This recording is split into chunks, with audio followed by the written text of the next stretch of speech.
Kamrup Metro Bisa जों खुंजानाय दिनैनि बे बरायनाय हाबाफारिखौ दैदेनलांनाय मानगोनां आफादगिरि आरो एसे आगोलाव बिबुंथि लाखिनाय बेवहाय आलासि महरै लिंहरजानाय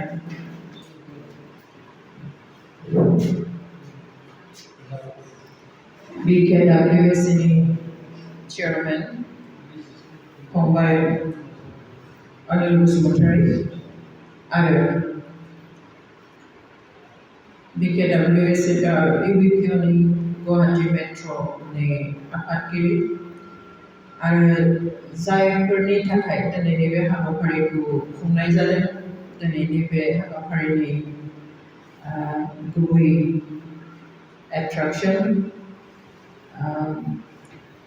बर' फिल्म मुलुगावहाय बान्था मोननो हानाय जेजास केरकाटारि प्रभास केरकाटारि आरो गीताश्री रामसियारि आरो बेयाव नुजाथिफैनो हानाय गासै मानगोनां बर' हारिमु मोजां मोनग्रा नोंथांमोन आं गिबियावनो best director best actor male आरो बेस्ट सिंगार फिमेल बान्था मोननो हानायनि थाखाय जेजास केरकाटारि प्रभास केरकाटारि आरो गीताश्री रामसियारिनो आंनि गोरबोनिफ्राय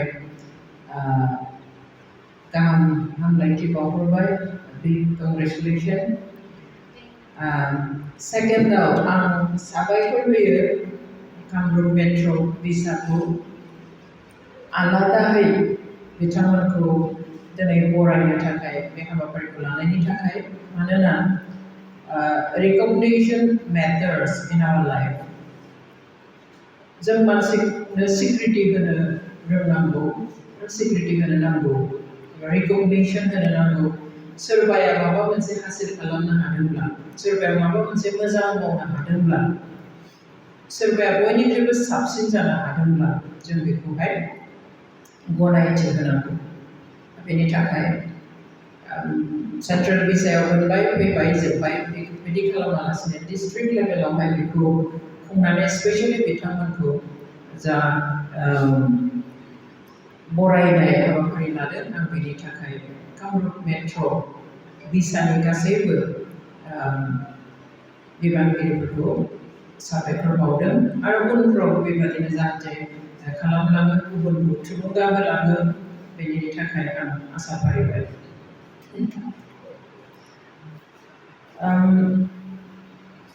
दिनैनि बे माबायावहाय टपिक होखादों आङो मा बुंनांगौ आं सानो जोंनि बर' फिल्म मुलुगा दा एसे गोरलै स्टेजाव दङ गोबाङा फिल्म मेकिंनि सायावहाय एबा फिल्म दिहुननाय सावथुन दिहुननायनि सायावहाय हयथ' गोबां सिरियास नङा जे बेखौ जास्ट एन्टारटेनमेन्ट होननानैल' साननानै लायो नाथाय फिल्म दिहुननाया it's not only for entertainment खालि रंजानाय होनाय मानसिनो मनोरन्जन होनाय गोजोन होनाय बेल' नङा दानिया फिल्मखौ एबा सावथुनखौ मिडिया होननानै बुङो it's a part of media it's a communication बेनिखायनो बे डिपार्टमेन्टफोरखौ दिनै NID फ्राव फिल्म एन्ड भिडिअ कमिउनिकेशन होननानै बुङो जायहा सानै मानसिनि गेजेराव मोननै हारिनि गेजेराव बा मोननै मोनथाम गुबुन हारिनि गेजेराव गुबुन हारिमु सिबियारिनि गेजेराव गुबुन सुबुंनि गेजेराव गुबुन रायजो आरो गुबुन हादोर एबा बुहुमनि गेजेराव मोनसे कमिउनिकेशन जगाजगनि मोनसे राहा जों राव रायज्लायनानै गासैजोंबो जोङो कमिउनिकेट खालामनो हायाबो जानो हागौ जगाजग खालामनो हायाबो जानो हागौ थांनानै हान्थिनानै जोंनि हारिमुखौ दिन्थिहैनो जोङो जगाजग खालामनो हायाबो जानो हागौ बे बेबस्थाया थायाबो जानो हागौ बाट थ्रु फिल्म अर्थात सावथुननि गेजेरजों बेखौ इजिलि जोङो we can communicate the whole world जों सारा बुहुमखौनो जगाजगआव लाखिनो हायो आरो बे गोरलै राहायानो जाबाय फिल्म एबा सावथुन। स' बेनिखाय जोङो बेखौ एन्टारटेनमेन्टनि मोनसे आयदाल' होनना सानालासिनो how to communicate the word, how to spread our culture, our everything, costume, habits, system, जोंनि समाजनि आदब खायदा जों माबायदि गुबुननो दिन्थिनो स्प्रेड खालामनो हागोन आरो माबायदि गुबुनजों कमिउनिकेट खालामनो हागोन बे थांखिजोंसो जों दिनै फिल्म बानायनाया मोजां होननानै आं सानो। दिनै एन्ड्रइड फन ओंखारनायनि उनाव ओरैबायदि जाहैबाय जे साफ्रोमबो जोङो सिनेमा खालामनो हायो, साफ्रोमबो जोङो एक्टिं खालामनो हायो, साफ्रोमबो जोङो मेथाइ खननो हायो। बेबायदि मोनसे जोंनियाव माबा फैदों, माने मोनसे ट्रेन्ड फैदों, जाय ट्रेन्डखौ आं गाज्रि होना, खिन्थु सिरियास फिल्म मेकिंनि बेलायाव मालाबा बानायग्राहा समयसा जायो। जे मोजां सिरियास फिल्म बानायग्रा मानसिया बहुद खस्थ' खालामनानै रिसार्च खालामनानै थाखा फैसा इनभेस्ट खालामनानै खालामगोन, नाथाय सोरबाया थाइसेबो खरस खालामालासिनो गावनि न'आवनो माबा मोनसे ओरैबायदि बानायनो हागोन जायनिथिं अडियेन्सफोरा डाइभार्ट जायो।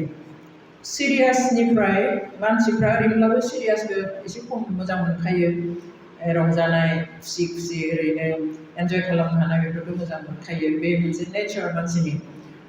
थ' बेबादियाव आरो एसे बांसिन हेम्पार जानाय बादि आं सानो। दिनै जि टपिकखौ आंखौ बुंनो होदों जे नेसनेल लेभेलाव माबादि जोंनि मेथाइ खनगिरि फावगिरिफ्रा बाहागो लाहैनो हागोन।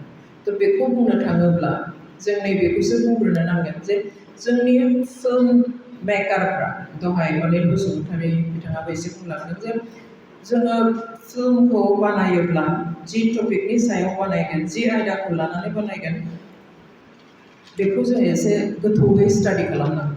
जायहा स्क्रिप्ट लिरगोन, जायहा स्ट'रिखौ बानायगोन, गोथौयै साननानै रिसार्च खालामनो नांगौ। दौरा दौरि मास मोनसेनि गेजेरावनो सानब्रबबाय, लिरब्रबबाय, शुटिं जाबाय थादों, लिरबाय थादों, बेबादि जानाङा। बेबादि बानायनानैबो ओरैनो दिहुनब्रबनो हायो, खिन्थु जों जुदि नेसनेल लेभेलाव थांनोबा, इन्टारनेसनेल लेभेलाव थांनोबा, थारैनो जुदि जोङो वर्ल्डजों कमिउनिकेट खालामनो नागिरदोंब्ला कालचारेलि बर' हारि हिसाबै, अब्ला we need to do research, we need to take time, जों सम लाथारनो नांगोन। दिनै गिदिर गिदिर Hindi film मेकारफ्रा 5 years, 6 years, 10 years जों मोनसे फिल्म बानायो, and whole world watch it, बुहुमानो नायो। जोंनियाव जों मिथिगौ डकुमेन्टारि जों बयबो दा नायबाय थादों, 8 चेप्टार जों नायदों, अनामिका बसुमतारीया बानायनाय, बिसोरो 10 years 10 बोसोर रिसार्च खालामदों, बेनि उनाव बे डकुमेन्टारिखौ दिहुनदों। बेबादिहाय जोंनि फिल्मफोरखौबो गिदिर गिदिर सिरियास टपिक जोङो रिसार्च खालामनांगौ। रिसार्च खालामनानै मोजाङै बानायबाय, अब्ला बे फिल्मनि सायावनो सोरबाया आरो बेस्ट खालामनानै गुबुन फिल्म बानायनो हागौ। दा जेरैहाय साउथनि फिल्मफोर, खोला भारतनि फिल्मफोरनि सायाव बेस्ट खालामनानै हिन्दी फिल्म जायो, खोला भारतनि फिल्मनि सायाव बेस्ट खालामनानै बर'फ्राबो बानायहोदों। मानि थाखाय? there is something, माबा मोनसे जायहा जोंखौ कमिउनिकेट खालामनो हादों। स' जोंनिफ्राबो बेबायदि खालाम। दिनै ओम प्रकाश बादि जोंहा एक्टर दङ, दिनै लिंसारमोन बादि एक्टर दङ, आरो गोबां मोजां मोजां एक्टर दङ। जोंनि फिल्मा जुदि स्टेन्डार्ड जानानै नेसनेल इन्टारनेसनेल लेभेलाव थाङोब्ला मानसिफ्रा नायगोन, and they will be picked up by someone else. सोरबाया बिथांमोनखौ लांगोन गावसोरनि फिल्माव, बिसोरनि एक्टिंखौ नुनानै। बिराद मोजां एक्टिं खालामो, बर' सेंग्रा सासे, बर' सिख्ला सासे, सोरबा हेलिना, सोरबा ओम प्रकाश, सोरखौबा डेफिनेटलि पिकआप खालामगोन। सोरबाया मोजां स्ट'रि बानायनानै जोंनि डिरेक्टरखौ पिकआप खालामगोन। स' दिनै नेसनेल लेभेलाव थाङोब्ला फार्स्ट जोंनि स्टेन्डार्डखौ जोङो मेनटेन खालामनांगोन।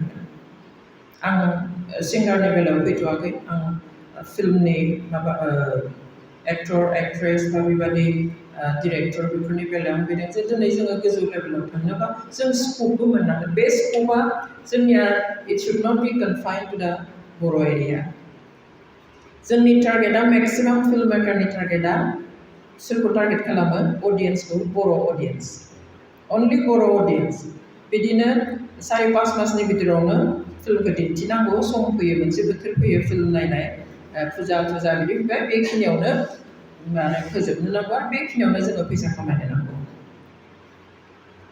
खिन्थु एसां लिमिटेड अडियन्सनि थाखाय जों जुदि फिल्मखौ बानायोब्ला बेयो मालाबाबो गोजौआव थांनाय नङा फिल्मखौथ' बयबो नायनो दानियाथ' फिल्मफ्राव साबटाइटेल होजोबनो हायो बेवहाय टारगेटखौ जेब्ला स्क्रिप्ट लिरगोन जेब्ला फिल्म बानायनो मोनसे प्लान खालामगोन अब्लाना टारगेटखौ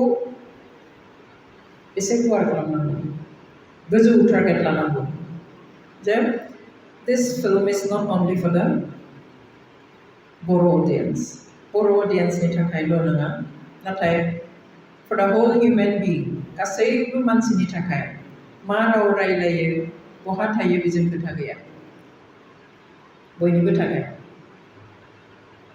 दिनै माखासे मानसि दङ खालि साउथ फिल्म नायना मोजां मोनो लेंगुवेजखौ मिथिया बिसोरनि कालचारजों बेसेबां रिलेटेड दङ बे खोथा गैया बाट बेखौ नायनानै जोंहा अनेक नलेज मोनो जे साउथनि मानसिफ्रा ओरैबायदि तेलेगु फिल्म बहाबा लायनो मालायालम कान्नाडा फिल्म दा क्वालिटि एन्ड दा आर्ट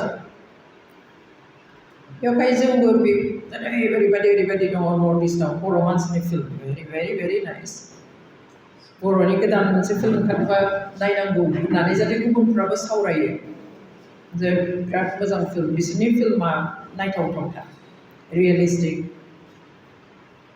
मोजां मेसेज होयो मोजां एक्टर एक्ट्रेसआ एक्टिं खालामो मोजां सिंगार्सफ्रा मेथाइ खनो स' इउनिक बर' फिल्मा इउनिक होननानै जाहाथे बयबो नायनो लुबैयो बेबादि जों क्वालिटि स्टार्ट खालामनाया मोजां न' दाउट जोंहा फैसा पातिनि एसे खम खिन्थु रिसार्च खालामनानै सम लानानै बानायोब्ला बोसोरफ्रोमबो 10 लाखनि बानायस्लायस्लाय जों बोसोरबायाव 50 लाखनि सिनेमाखौसो बानायनो हायो जोंनि बेयावथ' एक्टर एक्ट्रेस बिराद हाई रेंकनि नङा दायो जिनिसफोरखौबो जोङो खमावनो मोनो जोंहा शुटिं एरियाफ्राबो एक्सपेन्सिभ नङा बेवहाय अडियन्सखौ एसे गुवार टारगेट खालामनानै बानायोब्ला जों बे लेभेलाव थांनो हागोन होननानै आं सानो दिनै कम्पिटिशननि थाखाय जोंहा प्रब्लेम गैलिया 2019आव जोलै दा सिट बेखौहाय फार्स्ट टाइम नेशनेल इन्टारनेशनेल लेभेलावहाय अब्लाना फर्मफोर फिलआप खालामोब्ला बर'नि अपसन थायामोन थ' रजनी बसुमतारिया बेखौ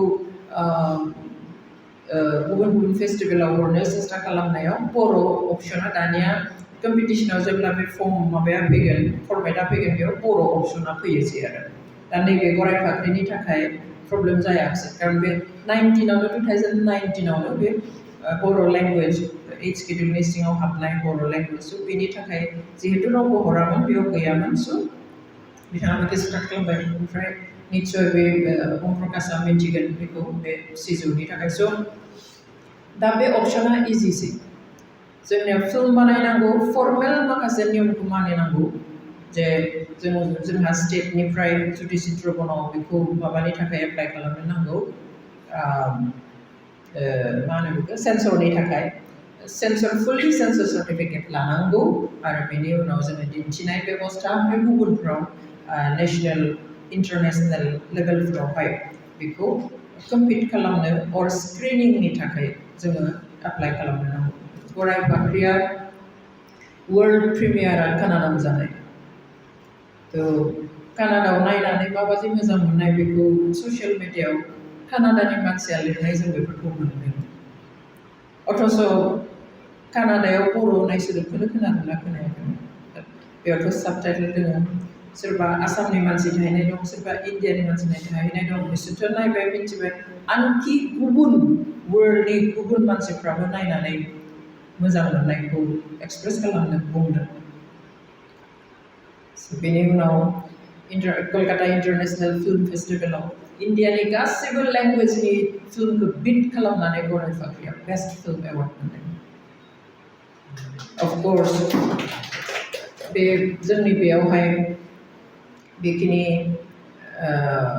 अननाय बजबनायखौ जों नुवाखै। जोंना कनसेप्टआ दहाय जों प्रकाश जों जिरायबाय थाब्ला जों सावरायदोंमोन माने बसुमतारी ज'है जोंनि अडियन्सफोरनि टेस्टखौ चेन्ज खालामनोबो एसे सम जाबाय। जोंहा माने पार्टिकुलार टाइपनि सिनेमाखौ मोजां मोनो जायखौ नायनानै बिराद रंजा बाजा न'आव फैनो हायो। खिन्थु बेयो बिसोरनिबो दाय नङा, बानायग्राफोरानो टेस्टखौ एसे सोलायना होनांगौ, होनो सम फैबाय, मोनसे ट्रेन्डखौ सोलायलांबाय थानांगौ। नङाब्ला जों मोनसे थाखोआवनो थाबाय थागोन। दा जेरै जानाय लोंनाय मोनसे समाव ट्रेडिसनेलल' मोजां मोनोमोन, फिथा सिथाव बेफोरखौल' जों मोजां मोनोमोन। जोङो अनासि जानो होननानै गाबग्रा, एन्थाब जानो होननानै गाबग्रामोन, बिस्कुट जानो होननानै गाबग्रामोन। दानि गथ'आ मम' जानो होननानै गाबो, चावमिन जानो, चिप्स जानो होननानै गाबो। स' बेखौ जोंथ' बानायाखै बेखौ, someone has made and जोंनि सायाव हरबाय। सोरबाया बहाबा बानायबाय, मुलुगनाङैनो स्प्रेड खालामबाय, हरबाय, जाबसिना हरबाय। दा जोंनि गथ'आ चिप्स जानो होननानै गाबो, जों लजेन जानो होननानै गाबो। स' दा टेस्टखौ जोंनि आइ आफाया सोलायाखै। फिथा जानांला, सिथाव जानांला, नोंसोरो चिप्स जानो होननानै जोंनि आइ आफाया जोंनि टेस्टखौ सोलायाखै। नाथाय बाहेरनि जि गुबुना जोंनि टेस्टखौ सोलायदों। स' बेयावहाय आं बेखौ फिल्मनि बेलायाव आङो नेगेटिभ सेन्सआव बुङाखै जे अडियन्सआ एक लेभेलनि एकघेयामि सिनेमा जों बानायबाय थाग्राखाय बेखौनो नायनानै मोजां मोनो। हिर' हिर'इन थाथारनांगौ, रमान्टिक मेथाइ थाथारनांगौ, होसोला होसोलि थानांगौ, माने एसे थुसुं थासां एसे थानांगौ मानांगौ, मोनसे एकघेयामि टाइप। खिन्थु बेनिखायनो सोरबाया जुदि एसे सिरियास फिल्म बानायोब्ला बेखौ एक्सेप्ट खालामा, नाया, मेकआप गैयाबा नाया। स' मेथाइ गैयाबा फिल्माव बेखौ नायनो बायो, सिरियासब्ला बेखौ नायनो बायो। खिन्थु we need different kinds of film. जोंनो गासैबो टाइपनि फिल्म नांगौ। जोंनि स्ट'रि, जोंनि हारिनि स्ट'रि खिन्थानोब्लानो बे सिरियास जाखागोन, नंगौना नङा? जोंनि हारियाथ' माने माबानिफ्रायनो इन्डिपेन्डेन्सनि उदांस्रि मोननायनि उननिफ्रायनो सान्थियाव संसार मोनजाबोखायाखै। one after another, मोनसेनि उनाव मोनसे, मोनसेनि उनाव मोनसे गावनि मोन्थाइखौ मोननो थाखाय साधारन भाबे गावनि बिमानि रावजों फरायनो होननायावबो जों लिरनो सुबिदा जानाय बादि हांखोजों लिरगोन होननायावबो जोङो जिउ फोजोबनो गोनां जादों। स' only struggle and struggle, movement after movement. थ' जोंनि हारिनि स्ट'रिखौ खिन्थानो होनब्लाबो जोंहा बेयाव सिरियासनेस फैयो। थ' बेवहाय सोरबाया एसे आलादायै दिन्थिनो हागौ, सोरबाया एसे आलादायै दिन्थिनो हागौ। स' जों गासैखौबो बजबनो थाखाय जोंनि अडियन्सखौबो एसे मटिभेट खालामनाया मोजां होननानै आं सानो। So' it depends, everything depends on film maker, film बानायग्राफोरनि सायावनो गासैबो सोनारो। ओमफ्राय आंनि रिकुवेस्टआ बे थागोन आरो आंनि साजेसना बे थागोन बे टपिकनि सायाव जे जोंनि एक्टरफ्रा, फावगिरिफ्रा नेसनेल लेभेलाव थांनोब्ला जोंनि फिल्मफोरखौ नेसनेल लेभेलाव नायनो हानाय बादि लेभेलनि बानायनो नांगोन। नेसनेल लेभेलाव नायनो मोननायनि खाबुखौ जोंनि फिल्म दिहुनग्राफ्रा होनांगोन। सोरबायाथ' फैनानै मा सोरहा सिनेमा बानायदों बेखौ नागिरनानै फैया। दा जेरै गराय फाख्रिखौ नायनो जोंनि प्रडिउसारफ्रा बेखौ खाबु होबाय नेसनेल इन्टारनेसनेल लेभेलाव। स' गुबुन फिल्म मेकारफ्राबो नेसनेल इन्टारनेसनेल लेभेलफ्राव बेखौ नायनो मोननायनि खाबुखौ होनांगौ। अब्ला जोङो बिभिन्न गासैबो कम्पिटिसन जाया, माबेबा फिल्म फेस्टिभेला स्क्रिनिंल'। जोंनिया दा रिसेन्ट बधय 14-15 माबायाव दं नेपालाव, बेनिफ्राय नै दाख्लि सेम टाइम मोननै जायगायाव मणिपुराव बेयो माबामोन कम्पिटिसनमोन। बेनिफ्राय बांगालुरुआव only screening बांगालुरुनि international फेस्टिभेलाव मणिपुरा नर्थ इस्ट लेभेलनि कम्पिटिशनमोन बेवहाय जोंनिया production designer best production designer मोनदों आरो बेस्ट साउन्ड डिजाइनार सानैया एवार्ड मोनदों बेनि सिगाङाव आरो गुवाहाटीयावनो Rudra Baruah memorial north east film festival बेवहाय बेस्ट डिरेक्टर मोनदों बेनिफ्राय कलकाता इन्टारनेशनेल फिल्म फेस्टिभेलावथ' बेस्ट फिल्म हिसाबै मोनबाय स' बेफोराव जों गुबुननो दिन्थिनो हानायजों लोगोसे प्राइज मानिबो थायो माबाजों लोगोसे मेमेन्ट'जों लोगोसे बेबो मोजां हेल्प जायो जोंनि फिल्म दिहुनगिरिफोरनि थाखाय बेवहाय गासैखौबो साननानै जों वाइडार बिगार अडियेन्सखौ गोसोआव लाखिनानै फिल्मफोरखौ बानायोब्ला मोजां आरो बांद्राय दौरा-दौरि खालामालासिनो एसे सम लानानै रिसार्च खालामनानै because this will be the मा होनगोन बेखौ डकुमेन्ट थाउजेन्ड इयार्सनि थाखाय बे डकुमेन्ट जानानै थायो आरो माबाफोरनि बेलायाव सिंगारफोरनि बेलायाव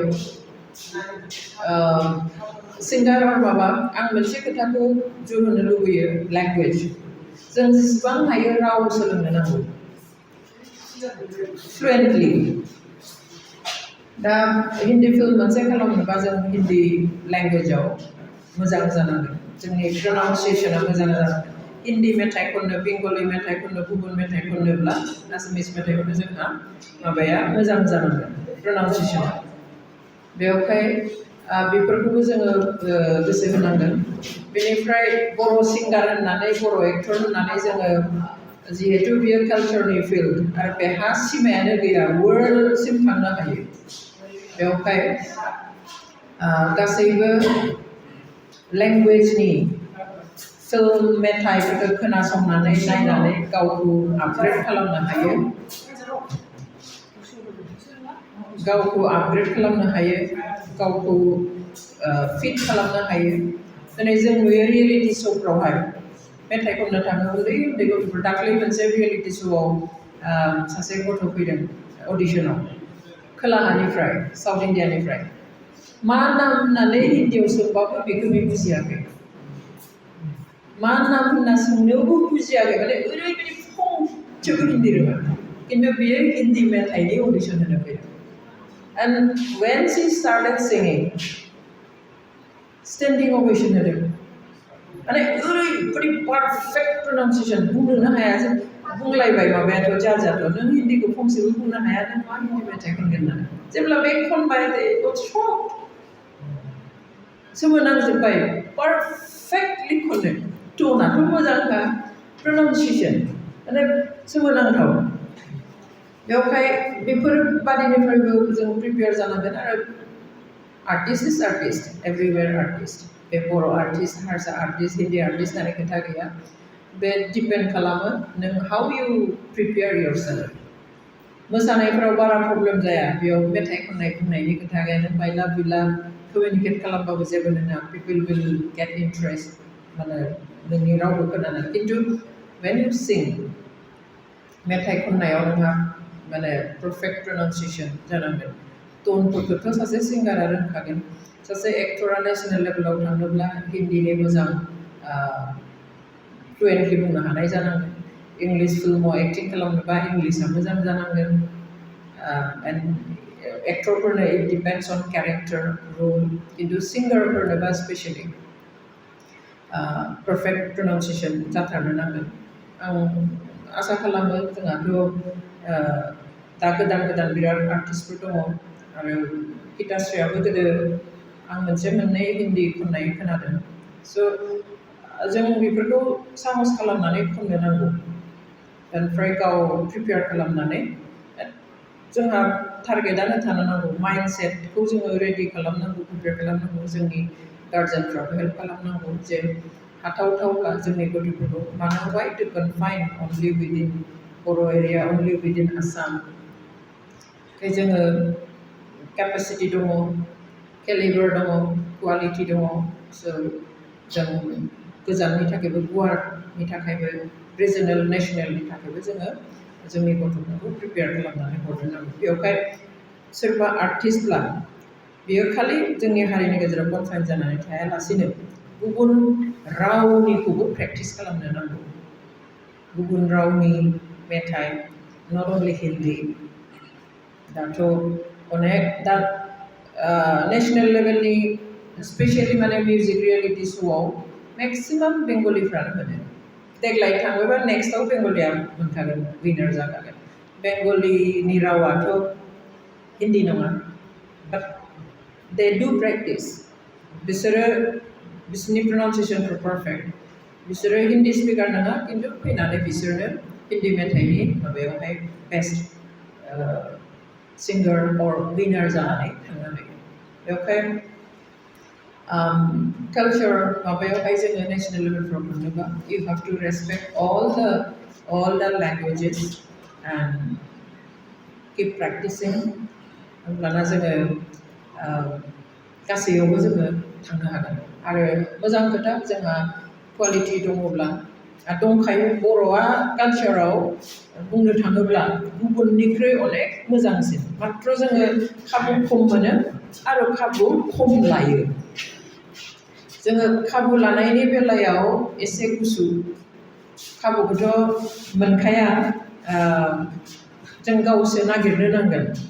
दानि दिनाव अनेक सुबिदा दङ, नों बहाबा थांनानै बाहेराव अडिशन होनो दरकार गैया, बहाबा थांनानै फर्म फिलआप खालामनो दरकार गैया, नोंनि जायगायावनो अडिशन लानो फैगोन, नों न'आव जनानै नोङो अनलाइन फर्मखौ फिलआप खालामनो हायो, नोङो स्कपफोरखौ नागिरनो हायो।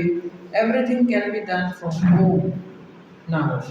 स' बेवहाय खालि जोंहा एसे स्पिरिट थानांगौ, नागिरनो जोङो खाबु लानांगौ, आरो बहाबा खाबु ओंखारदोंब्ला जों बेखौ लाथारनो थाखाय जुजिनो नांगौ। एक थियामिनिफ्राय एसे गोजौआव ओंखारनानै जों बेखिनिखौ मावफुंनो हायो। आरो आंहा एकदम फुल फोथायनाय दङ बर' लाइमोनफ्रा नङाब्ला बर' लाइमोननि जायफोर आर्टिस्टफोर दङ, सिंगार होन, एक्टर एक्ट्रेस होन, आरो जायफोर फिल्म मेकारफोर दङ, गासिबो ओरैबायदि टेलेन्टेड बुंनो थाङोब्ला खालि जों बेखौ एसे अर्गेनाइज मेनाराव लाखिनानै मोजाङै माने गोजौआव थांनायनि मोनसे थांखि लानानै जों आवगायनो नांगौ। जों बेबायदि जोंहा फकास एसे खम, फकासा खमखाय जोङो आला माला बेखिनियावनो मावनानै जोबनानै थाबाय, बोसोरनैसो बिराद खालामबाय, बेनिफ्राय गैलिया। किन्तु कनस्टेन्टलि खालामनो नांगौ आरो फकास बिग अलवेज। फकासा एन्ड क्लियार, फकासा जेब्लाबो क्लियार जानांगौ, क्लियार थानांगौ, एन्ड डेडिकेसन। डेडिकेसनखौ बारहुंखा फैनो हागौ, खस्थ' मोननो हागौ, किन्तु डेडिकेसन थायोब्ला नोंखौ रावबो ओरै खालामनो हाया, नों नोंनि फकासाव मोनसे समाव मोनहैथारगोन। बेवहाय आं बांद्राय गोलाव बुङा, बेखिनिखौनो बुंबाय। जों गावनि प्रिपेरेसननि सायाव आर्टिस्टफ्रा नेशनेल लेभेल, इन्टारनेशनेल लेभेल मोनहैनाया, आरो बेनि थाखाय बेफोरखौ प्रिपेयार खालामनो थाखाय जोंनि फिल्म मेकारफ्रा खाबु होनांगौ। आरो बेनिखाय जोंनि फिल्म मेकारफ्रा एसे गोजौआव फकास होनानै खामानिखौ मावगोन होननानै आसा खालामबाय। आरो दिनैनि बे हाबाफारियाव लिंहरनायनि थाखाय साबायखर बावनानै आंनि बिबुंथिखौ एसे फोजोबबाय।